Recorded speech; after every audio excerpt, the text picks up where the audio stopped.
KDL utama untuk hari ini. Konsisten menulis, Santi Agustiani siap meluncurkan cerpen perempuan dari Bukit Biru.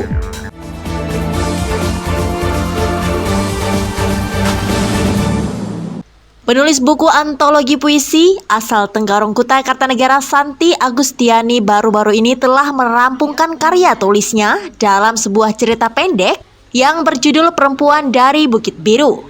Menjadi penulis daerah tentunya menjadi tantangan bagi Santi Agustiani. Hingga sampai saat ini ia konsisten untuk terus berkarya dalam tulisannya. Dalam cerpen yang baru ia selesaikan ini, Santi Agustiani mengatakan bukunya yang berjudul Perempuan dari Bukit Biru tersebut terinspirasi dari masyarakat yang bertempat tinggal di salah satu desa yang berada di Tenggarong Kutai Kartanegara, yaitu Desa Bukit Biru. Bagaimana mereka bisa survive di tengah-tengah pandemi COVID-19 saat ini. Dan memang dari semua karya tulisannya, Santi Agustiani menuangkan kearifan lokal yang dimiliki Kutai Kartanegara.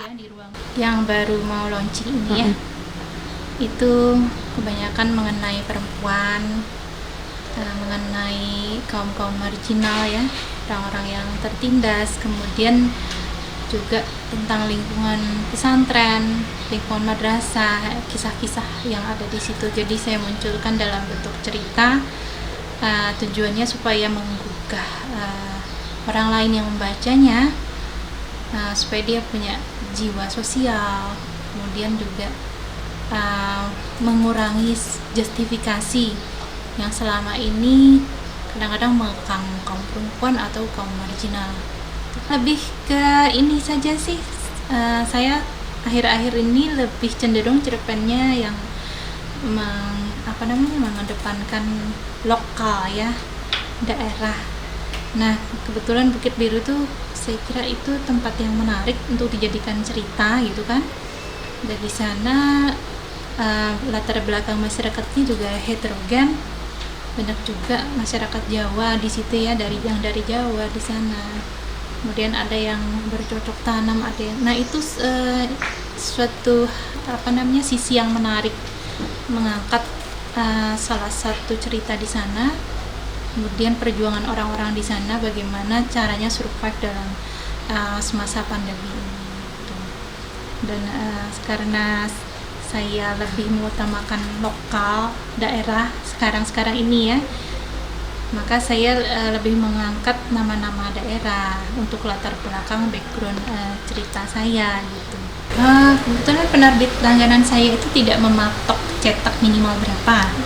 Jadi tergantung saya mau cetak berapa. Nah itu jumlah peserta antologi biasanya berapa, sekitar 24, 34, itu boleh mencetak sejumlah itu, sejumlah penulisnya ataupun seberapapun yang kita butuhkan. Tapi yang rata-rata saya itu kebanyakan mencetak lebih dari 20 eksemplar. Dan ada banyak juga yang sudah laris itu lebih dari 300 eksemplar ada. Tapi ya itu berproses ya, karena saya belum juga mencoba semacam penerbit yang top seperti Gramedia ya. Tapi saya kira untuk langkah pertama ini cukup memotivasi saya dan memotivasi teman-teman yang lainnya. Kalau solo yang jelas cerita anaknya sudah 12 ya. Cerita anaknya 12 solo. Kemudian kalau yang ini kumpulan cerpen ini yang kedua. Yang pertamanya ini Bidadari Cemburu, ini kan ini solo juga. Kalau yang ini novel. Kalau sama novel berarti hitungannya sama buku puisi yang kelima berarti solonya.